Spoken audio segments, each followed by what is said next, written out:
Hello, আসসালামু আলাইকুম। আবার চলে এসেছি আপনাদের সামনে। আজকে আপনাদেরকে একটা গুরুত্বপূর্ণ তথ্য দেওয়ার জন্য আর কি চলে এসেছি। রাফানস ভাইবের পক্ষ থেকে আপনাদের প্রত্যেকে স্বাগত জানাচ্ছি।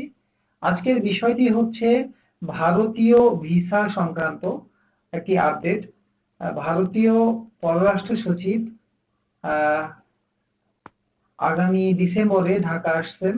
তো ভারতীয় পররাষ্ট্র সচিব ঢাকা সফরের মধ্য দিয়ে আশা করা যাচ্ছে ডিসেম্বরে খুলে যাবে ভারতীয় ভিসার জট। তো আহ, এরই মধ্যে বেশ কয়েকটি সংবাদপত্র, বাংলাদেশের সংবাদপত্র সংবাদ পরিবেশন করছে। যেমন স্ক্রিনে দেখা যাচ্ছে যে আসছেন ভারতীয় পররাষ্ট্র সচিব, সম্পর্কে গতিশীলতার আশা।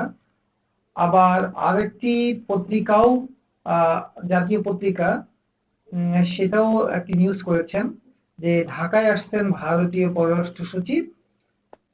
হ্যাঁ, ঢাকায় ভারত বাংলাদেশ পররাষ্ট্র সচিব পর্যায়ের বৈঠক ডিসেম্বরে।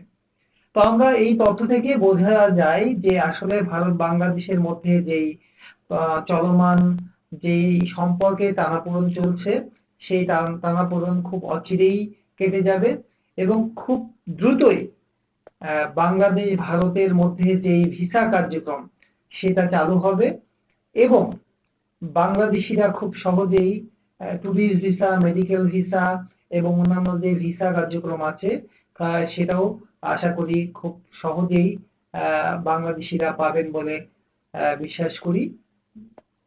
তো এই ছিল আজকের সংক্ষিপ্ত আপডেট। তো চ্যানেলটির সাথে থাকবেন। রাফানস ভাইব সবসময় আপনাদের সমালোচনা, আপনাদের ভালোবাসা এবং আপনাদের মতামতকে প্রাধান্য দিয়ে আসছে। তো চ্যানেলটি সাবস্ক্রাইব করতে ভুলবেন না। ধন্যবাদ সবাইকে। ভালো থাকবেন। ধন্যবাদ।